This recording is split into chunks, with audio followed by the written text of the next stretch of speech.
stop what you're doing.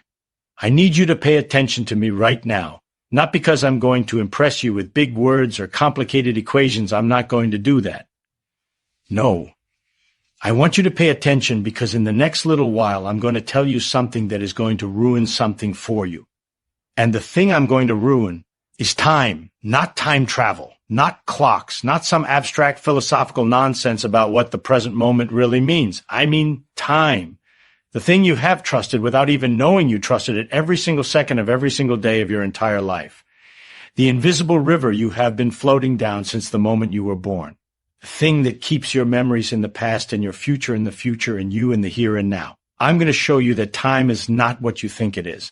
And here's the terrible part. Once you see it, you cannot unsee it. So if you'd like to spend the rest of your life comfortably wrong about one of the most fundamental features of reality, close this now. Go on.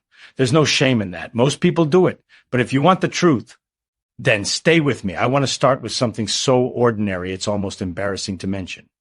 Right now, as you're listening to me, something is happening. Something is happening, not something was happening, not something will be happening. Right now, the present, this moment. You are in it. You feel it. You know it. The present moment feels like the most real thing in existence, more real than the past, which is just memory, more real than the future, which is just imagination. The now feels absolutely, undeniably, indisputably real, and I understand that feeling completely. You wake up in the morning and there is a now. You drink your coffee, that's a now. You kiss someone you love, that's a now.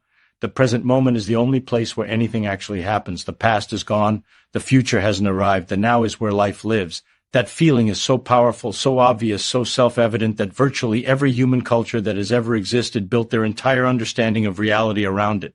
Time is a river, and you are in it. The past is upstream behind you. The future is downstream ahead of you. And you are at the water's edge, at the one special point where now is. Philosophers debated this. Theologians built it into their theology. Poets wrote about the preciousness of the present moment. Even physics, for most of its history, assumed that this was obviously true, so obviously true that it barely needed to be stated. And then Albert Einstein ruined everything. Now, I need to explain something. I'm going to explain it the way I actually think about it, which is not the way it's usually taught, because usually, when people explain Einstein's relativity, they immediately start talking about trains and clocks and twins traveling to other stars. And the moment they do that, people's eyes glaze over because it sounds like a thought experiment, like a puzzle, an intellectual game, something real physicists play with, but doesn't actually apply to you sitting there. But here is what I want you to understand. This is not a thought experiment. This is the actual structure of reality. This is how the universe is built, and it applies to you and to me and to every single object in this entire cosmos. So let me tell you what Einstein found. The year is 1905. Einstein is a 26-year-old patent clerk in Bern, Switzerland. He has no fancy laboratory. He has no telescope. He has no particle accelerator. He has a desk, a pencil, and a mind that cannot stop asking an annoying question. The question is this.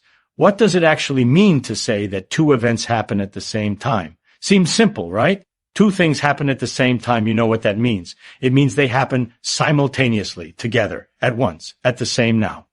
Einstein could not make this definition work. He could not make it work because of light. Here is the problem. Light travels at a specific speed, about 300,000 kilometers per second. And the bizarre thing that physicists had been discovering in the years before Einstein is that light always travels at that speed. Not relative to the source, not relative to the observer, always the same speed no matter what. This is strange. This is very, very strange because nothing else in physics works this way.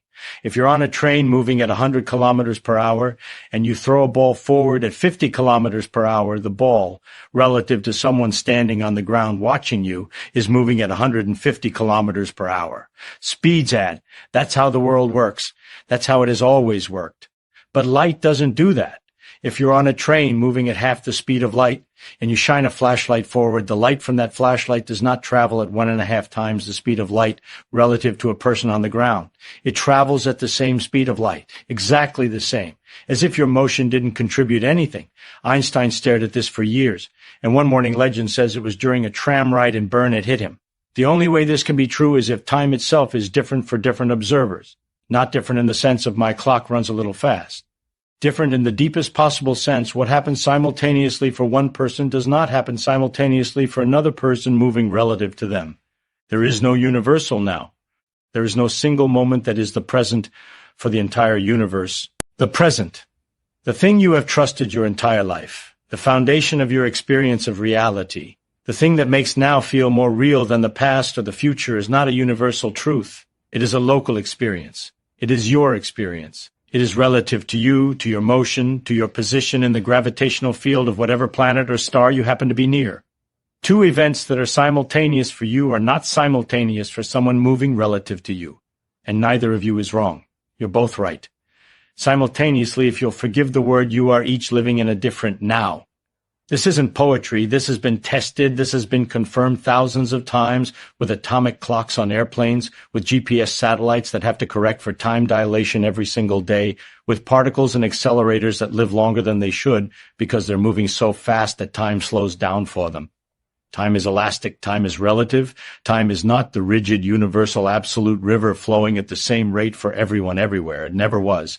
Einstein proved that in 1905. And we've known it for over a century. And yet, and here's the part that gets me every time you woke up this morning and you felt absolutely certain that you were living in the present, that there was a now that you were inside of, that the world was happening to you in a shared, universal, real moment. That feeling is an illusion, a beautiful illusion, a useful illusion, an unavoidable illusion, because the speeds at which you move in daily life are so small compared to the speed of light that the differences in time between you and the person sitting next to you are unmeasurably tiny. We're talking about fractions of a nanosecond, so you'll never feel the difference. But it is still an illusion, and we haven't even gotten to the strange part yet. There's something that comes out of special relativity that most people never hear about. Most people learn about the weird stuff, time dilation, length contraction, E equals mc squared, and they come away thinking that relativity is strange, but they still have a basically correct picture of the universe. They still think that the past is gone and the future hasn't happened yet, and only the present is real. But there is a consequence of relativity that most popular explanations quietly skip past because it is just too disturbing. It is called the Rietvik-Putnam argument. Or if you want a more poetic name, it is sometimes called the block universe. And it goes like this. We've established that different observers in relative motion disagree about what is simultaneous. What is now for you is not now for someone moving relative to you. So far, so good. But here is the knife. That disagreement isn't just about perception. It's about what is real. Let me make it concrete for you. Imagine there's an alien civilization. Let's say they live on a planet orbiting a star that's 1 billion light years away from Earth. 1 billion light years. Unimaginable distance. And this alien is just standing on his planet doing nothing, just standing there. Now, at this moment, what is the alien doing? Your instinct is to say, well, there is something the alien is doing right now as we speak. Even though we can't see it because the light from his actions won't reach us for 1 billion years, something is happening there, right now, in the present. But here's where it gets terrifying. Because the alien is, from your perspective, essentially stationary. So your now extends out to that alien's planet, and it lands on some particular moment in his life. Let's say it lands on a Tuesday afternoon, and he's having his version of lunch. Now you go for a walk. You start walking, just a leisurely stroll, nothing dramatic, a few kilometers an hour. You're moving relative to your previous position. And because you are now moving relative to that alien's planet, your slice of now shifts. It shifts by a tiny, tiny amount, almost nothing relative to you. But projected across 1 billion light years of distance, that tiny angular shift in your space-time slice means your now lands on a completely different moment in the alien's life. Not by minutes, not by hours, by years. A person walking at a comfortable pace relative to a person standing still will have a now that projected across 1 billion light years differs by nearly a year from the standing person's now. This is not speculation. This is mathematics. This follows directly, rigorously, inescapably from the equations of special relativity. And here is what it means. It means that for you, standing still, the alien is having Tuesday lunch. It means that for you, walking, the alien is right now in your present doing something that won't happen for another year from Tuesday lunch alien's perspective. It means that future events that have not happened yet from the alien's perspective, are already real from the perspective of a walking person on Earth. They are already in the present, already now, which means they are not in the future. They are happening, which means the future already exists. I want to stop here and make sure you understand what I just said, because it's the kind of thing that your brain desperately wants to reinterpret as something less alarming than what it actually is. I didn't say that future events are predictable. I didn't say they're determined in some mechanistic sense. I said something much stranger. I said that the future right now from some perfectly valid reference frame is already in the present, already happening, already real. The technical way physicists describe this is by saying that the universe is a four-dimensional block. It doesn't just have 3 dimensions of space, it has 1 dimension of time as well. And in this block universe, all moments exist simultaneously. Past, present, and future are all equally real, laid out in the block like a loaf of bread, and now is just the slice you happen to be at. The loaf of bread doesn't disappear behind you as you move through it. The bread that was behind your slice is still there. The bread that's ahead of your slice is still there. The entire loaf is. And you are not moving through time the way you feel like you're moving through it. You are more like a worm stretched across the block. There is a you at birth end of the worm. There is a you right now listening to me middle section of the worm. And there is a you at death end of the worm. And all of those are equally real. Your death already exists, not as a prediction, not as a probability, as a fact embedded in the four-dimensional structure of reality. So does your birth, so does your first kiss, so does every single moment you have ever lived or will ever live. It's all there, it's all real, right now. The philosopher Hugh Price, the physicist Lee Smolin, the mathematician Hermann Minkowski all came to essentially the same picture Einstein himself, near the end of his life, wrote a letter to the family of his lifelong friend Michel Besso, who had just died, and Einstein wrote, "Michel has preceded me a little in leaving this strange world. This is not important. For us convinced physicists, the distinction between past, present, and future is only a stubbornly persistent illusion." Einstein did not write that as philosophy. He wrote it as physics. He wrote it because he knew from his own equations that the past is not gone and the future is not unreal. They are all equally present in the block. A stubbornly persistent illusion. Now at this point you might be feeling one of two things.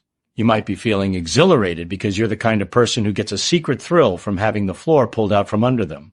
Welcome to the club, I love you. Or you might be feeling deeply personally offended because everything I've said seems to deny something you know is true. You know you're in the present, you know time is passing. You know the future hasn't happened yet because you don't know what it is. You feel uncertainty about the future. And if the future already exists in the block, why don't you know what's in it? This is a brilliant objection. This is the best objection. And it leads us somewhere even stranger, because all the physics I've told you so far is classical physics. Well, relativistic physics, but still deterministic, still assuming that the laws of nature, if you knew all the initial conditions, would tell you exactly what happens next. But that's not the whole story. Because there is another theory, a theory that is, and I say this as someone who has spent his life thinking about it, genuinely the most bizarre thing any human being has ever discovered about reality. I am talking about quantum mechanics. And quantum mechanics doesn't just bend your intuition about time, it amputates it. Here's the deal with quantum mechanics, and I want to be very clear, nobody understands quantum mechanics. I don't mean that in the modest, self-deprecating sense. I mean nobody, not me, not Bohr, not Heisenberg, not Dirac. Nobody has a clear, intuitive, comfortable picture of what quantum mechanics is saying about reality. What we have are rules, extraordinarily precise rules that tell us, given any situation, what the probabilities of various outcomes are. The rules work. They work to an accuracy of better than 1 part in a trillion. The rules are the best tested theory in the history of human knowledge. But what the rules mean, what picture of reality they're pointing to, we have been arguing about since 1927. We are still arguing now. And the arguments are about time. Here's one version of the quantum story told quickly. In quantum mechanics, before you make a measurement, a particle doesn't have a definite position, or a definite speed, or a definite energy. It has a superposition of possibilities. A cloud of potential realities described by a mathematical object called a wave function. When you measure the particle, when you interact with it, when you look, the wave function collapses to one of those possibilities. One reality crystallizes out of the quantum fog. But here's the time question. When does the collapse happen? Because if you think about it, the collapse is the moment when the future becomes the past, the moment when what might happen becomes what did happen. The collapse is where the arrow of time comes from. It's where the asymmetry between past and future is born, and nobody agrees on when or whether or how the collapse happens. There are physicists who say the collapse is real, that there is a specific physical event in which quantum possibilities resolve into one actual outcome. This is the Copenhagen picture, roughly. There are other physicists, following the work of Hugh Everett in 1957, who say the collapse never happens. Instead, every time a quantum measurement is made, reality splits. Every possibility is realized. You and the particle go into a superposition together, and the universe branches, one branch where you measured the particle going left, one branch where you measured it going right. Both are real, both go on forever. This is the many worlds interpretation. And in many worlds, the arrow of time becomes even more vertiginous because there are billions upon billions of branching timelines, all equally real, all right now, all you living different versions of your life because a quantum event went differently a billion years ago. And there are still other physicists, and this is where I personally start losing sleep, who say that maybe the collapse doesn't happen in the forward direction of time at all. Maybe information about what the particle will become is already encoded in the past. Maybe the future, in a quantum sense, reaches back and influences what the particle does now. This is called retrocausality. And while it is still deeply controversial, there are serious physicists who take it seriously, because it turns out that retrocausality would solve certain puzzles in quantum mechanics that have resisted every other solution. But what it means is, the future can influence the past. Time, at the quantum level, may not have a preferred direction at all. Which raises a question that I find personally maddening. Why does time feel like it goes in one direction? Think about this. Think about this very carefully. Every fundamental law of physics is symmetric in time. Every single one. The equations of gravity, electromagnetism, the strong nuclear force, the weak nuclear force, every one of them works exactly the same if you replace t with negative t. Run the equations backward, and you get physics that is just as valid as running them forward. There is nothing in the fundamental laws that says time has to go forward. There is nothing that says cause must precede effect. From the perspective of the equations, the universe running in reverse would be just as physically legal as the universe running forward, and yet obviously, unmistakably, time goes in one direction. You remember the past, you don't remember the future. You can break an egg, you cannot unbreak one. You can mix cream into coffee, you cannot unmix it. You grow old, you do not grow young. Why? This is not a small question. This is one of the deepest questions in all of physics. And the answer, the best answer we have, is deeply unsatisfying. The answer is entropy. The second law of thermodynamics says that entropy, the measure of disorder in a system, increases over time. Eggs break because broken eggs have higher entropy than intact ones. Coffee and cream mix because the mixed state has higher entropy than the unmixed state. You age because the processes of life are irreversible, always increasing the total entropy of your body and your environment. And entropy is why time feels like it has a direction, the entropy gradient. The fact that the past was more ordered and the future is less ordered is what gives us memory, cause and effect, the arrow of time. But here is where the real terror lives. The second law is not a fundamental law. It's a statistical law. It's not that entropy can't decrease.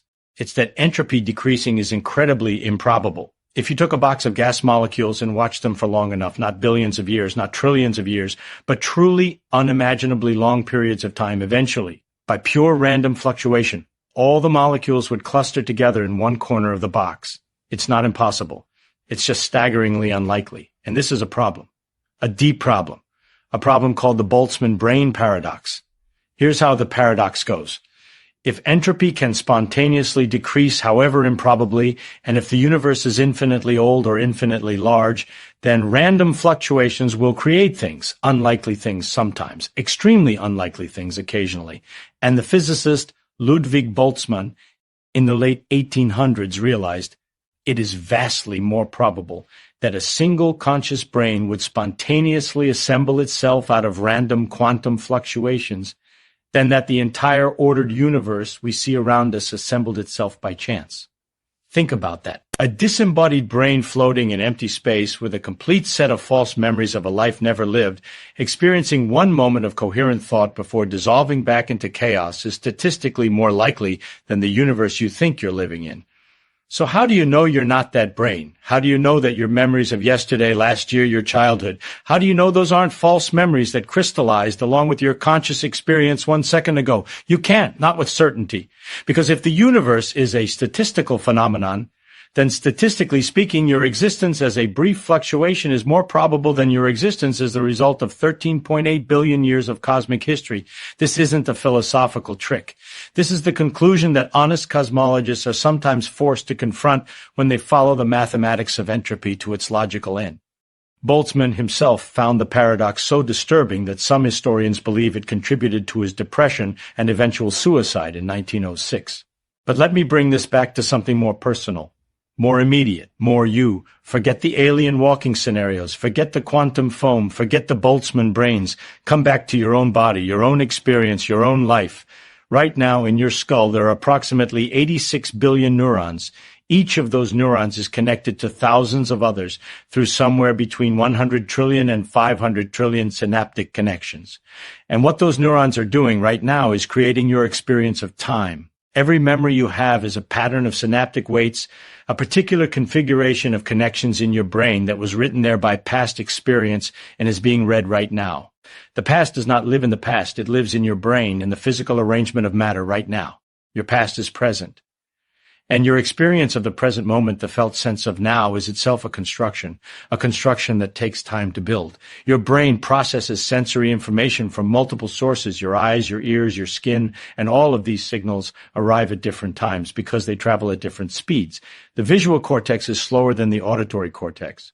Touch signals travel faster or slower depending on where on your body the touch occurs. Your brain stitches all of this together into a seamless now, but to do that, it has to wait. It has to buffer the information. It has to delay your conscious experience so that it can synchronize the inputs. The neuroscientist Benjamin Libet demonstrated in the 1980s that conscious awareness lags about 500 milliseconds behind the neural events that correspond to it. Your brain makes decisions, initiates movements, begins processes about half a second before you are consciously aware that you've decided anything. Your conscious experience of now is always about half a second in the past. You are never in the present moment. You are always already behind it. The now you experience right now isn't now, it's what was. You are a time machine that is perpetually, inescapably living a half second in the past, believing with perfect certainty that you are living in the present. I want to tell you something. I have spent my entire life doing physics. I have spent my entire life trying to understand how the universe actually works, not how we'd like it to work, not how it feels like it works, but how it actually works in the deep mathematical fabric of reality. And the thing that gets me, the thing that keeps getting me, no matter how many times I come back to it, is this. The experience of time is the most personal thing there is. It's the medium of consciousness. It's the river that all experience flows through. Memory, anticipation, regret, hope, none of these exist without time. You don't exist without time. The sense of being a continuous self, a person who is born and is growing and will someday die, that whole story requires time. And physics says that story is built on a foundation that is far stranger than anyone imagined. The now is not universal. Time runs at different rates depending on where you are and how fast you're moving. The future already exists in some sense in the four-dimensional block. The fundamental laws are time-symmetric. The arrow of time is statistical, not fundamental. Quantum mechanics may allow the future to influence the past. Your conscious experience of now is always half a second out of date. And yet, here's the thing, I keep coming back to: you still feel it. Right now you feel it. The passage of time, the sense of being here in this moment alive, the feeling of now. That feeling is wrong in the precise technical sense I've been describing for the last hour. The model of time embedded in that feeling, the river, the universal present, the clean division between past and future, that model is false. But the experience itself, the experience of being conscious in time, alive, that's real, whatever it is. I don't know what to do with that exactly. I don't think anyone does. Let me take you somewhere. Let me take you to the edge of what we know. And I mean the very edge, not the comfortable, well-lit regions of physics where we have experiments and measurements and confirmations. The actual frontier, where the equations run out and the physicists stand in the dark arguing. Here is the deepest time mystery of all. The universe began with the Big Bang, approximately 13.8 billion years ago. Before the Big Bang, this phrase itself may be meaningless. Before is a temporal concept, and time may not have existed before the singularity. But at the moment of the Big Bang, entropy was extraordinarily low. The universe was in a state of almost perfect order, not because it looked orderly in an everyday sense. It was a hot, dense, homogeneous plasma, but because its gravitational degrees of freedom were smooth and untapped. The gravitational potential for structure was enormous, and nothing had used it yet. From that moment of low entropy, everything unfolds. Galaxies form, stars ignite, planets coalesce, life emerges, you happen. All of it is entropy increasing. All of it is the universe moving from that initial state of improbable order toward disorder. And here is the question that no one can answer: why was entropy low at the Big Bang? Not how, not by what mechanism. Why? This is known as the past hypothesis, the assumption, which has to be assumed, that the initial state of the universe was one of low entropy, Without this assumption, the arrow of time doesn't exist. Without this assumption, thermodynamics doesn't work. Without this assumption, you don't exist, and nobody knows why the past hypothesis is true. Nobody knows why the universe started in a low-entropy state. It might be a random fluctuation like the Boltzmann brain, but on a cosmic scale. It might be the result of some prior universe or multiverse structure. It might require quantum gravity to explain, and we don't have a complete theory of quantum gravity. It might be, in some deep sense, inexplicable. The arrow of time, the very thing that makes you you, the thing that makes memory possible, the thing that distinguishes the past from the future, may rest on a foundation that has no explanation. It just is. The universe, for reasons we do not understand, happened to begin in a state of low entropy, and the entire story of time is the story of what happens as that initial gift of order slowly, irrevocably, beautifully runs out. I want to end with something that may seem like a change of direction, but isn't. Everything I've told you today is true. It is rigorous. It has been confirmed by experiment, derived from mathematics, argued over by brilliant minds for 100 years. Time is relative. The past and future coexist in the block universe. Your sense of now is a neural construction, always half a second behind. The arrow of time is statistical, resting on an initial condition we can't explain. The future may already be real. All of that is true. And yet, you are listening to me right now, and something is happening. Something that whatever the mathematics says feels undeniably, irreversibly, completely real. You are having an experience. Right now, in this moment, however that moment is constructed and delayed and relative, there is something it is like to be you. There is a felt sense of existing. There is awareness. And here is the thing about consciousness that physics, for all its extraordinary power, is not yet touched. Physics can tell you everything about the structure of your experience. It can tell you about the neurons and the synapses and the time delays and the quantum states. It can tell you that your perception of now is delayed. It can tell you that the self is a construction. But physics cannot tell you why there is experience at all. This is what the philosopher David Chalmers calls the hard problem of consciousness. Not the easy problem explaining the mechanisms of cognition and perception, which is hard enough but at least tractable. The hard problem is, why is there something it is like to be you? Why isn't all this information processing happening in the dark? Why is there a felt quality to experience? Why is there a you to have the experience? We do not know. And this matters for time, because think about this. Your experience of time is not just a physics problem. It's a consciousness problem. The feeling of flowing through time, of being in the present, of having a past self and anticipating a future self that's not in the equations, that's not derivable from the block universe or from quantum mechanics or from the second law of thermodynamics. That feeling is yours. It's the felt texture of your particular existence running through the particular slice of the block that is your life. And maybe I want to say maybe very carefully here, because I don't want to pretend this is settled science when it isn't. Maybe the experience of time is exactly as real as it feels. Not in the naive folk physics sense that the present moment is a universal feature of reality, but in a deeper sense that consciousness is the thing that gives time its reality, that without experiencing minds, the block universe is just a static mathematical object, that it is your experience that makes the present moment present, that you are not just in the universe, you are the universe becoming aware of itself one moment at a time. So here we are. Time is relative. The present is local, not universal. The block universe exists, and your death is already in it. The arrow of time is statistical, resting on an unexplained initial condition. Your sense of now is always half a second out of date. The future may already be real. The laws of physics are time-symmetric, and your ordinary experience of time violates none of them, and yet somehow requires all of them. And still, somehow, impossibly, wonderfully, you are here. You are here, listening to this, having this experience, and that experience is the most undeniable fact in your universe. More undeniable than any equation, more certain than any measurement, more fundamental than any theory. I don't ask you to stop trusting time completely. I'm not being cruel about it. Your sense of time is a beautiful, functional, livable map. It gets you through the day. It lets you make appointments and remember your children's birthdays and plan for the future. But the territory is stranger than the map. The territory is stranger than anything you were taught, and now you know a little of that strangeness. You have had a look at the real thing, the jagged, vertiginous, deeply weird structure of time as physics actually understands it. And if that knowledge makes the next moment feel a little different, a little more precious, a little less assumed, a little more remarkable that it is happening at all, well then. Maybe Richard Feynman said something useful today. The pleasure is mine.